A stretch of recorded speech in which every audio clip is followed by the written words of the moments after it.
Abraham, Praveen और स्नेहमयी कृष्णा, ये 3 लोगों ने गवर्नर को केस दिया था। पहले उसको गवर्नर ने स्टडी किया, सबसे बात किया, कानूनी तरीके से प्रोसिक्यूशन को आज परमिशन दिया है। सिद्धारामैया 2 केस में कल्प्रिट है, अपराधी है। एक वाल्मीकि डेवलपमेंट कॉरपोरेशन में खुद वो विधानसभा सेशन में मान लिया है, ये करप्शन 187 करोड़ का नहीं है, ये केवल 89 करोड़ का है। 89 करोड़ का करप्शन हो गया, ऐसे खुद सिद्धारामैया ने मान लिया है। ये पैसा किधर गया? ये पैसा तेलंगाना इलेक्शन को गया, चुनाव के लिए कांग्रेस के अकाउंट में गया। उधर वाइन शॉप को पैसा दिया, उधर ज्वेलरी शॉप को पैसा दिया, एक प्राइवेट बैंक को पैसा दिया। प्राइवेट बैंक से पूरा कांग्रेस पार्टी को ये पैसा गया। हमारा गरीबों का पैसा, हमारा गंगा कल्याण बोरवेल का पैसा, हमारा बच्चे का पैसा तेलंगाना में कांग्रेस चुनाव को दिया है। ये सिद्धारामैया ने किया, ये खुद मान लिया है।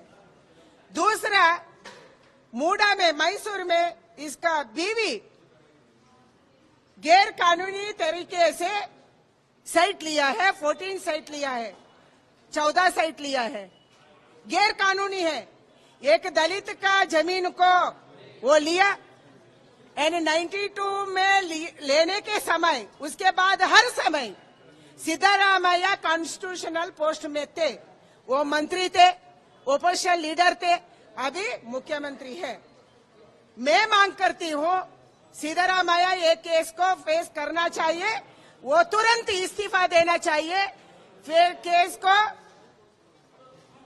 प्रोसिक्यूशन तो अभी हो गया, जस्टिस मिलने के लिए केस को जस्टिस मिलना चाहिए। घोटाले में कर्नाटक के मुख्यमंत्री के खिलाफ मुकदमा चलाने का राज्यपाल ने अनुमति दी, किस तरह से? ये पूरी तरीके से भारतीय जनता पार्टी की साजिश है कि कांग्रेस के जहां भी लोग हैं उनको कमजोर करना, उनके खिलाफ मुकदमे चलाना।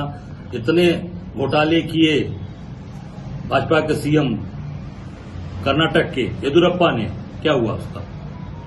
खुलेआम सारी चीजें तय थी, 40% तय था, कुछ नहीं हुआ उसका।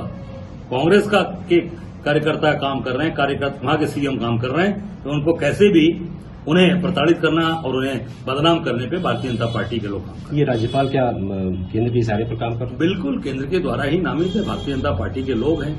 और पूरी तरीके से जैसे आपने देखा बनारस के चुनाव में, मोदी के चुनाव में 8 राज्यपाल घूम रहे थे, चुनाव प्रचार कर रहे थे। लेफ्टिनेंट गवर्नर आके चुनाव प्रचार कर रहे थे बनारस में, तो उन्होंने तो सारी पद और प्रतिष्ठा खत्म करके चुनाव प्रचार कर रहे थे राज्यपाल। इससे साबित होता है कि कर्नाटक में पूरी तरीके से ये केंद्र सरकार की साजिश के तहत ये काम किया।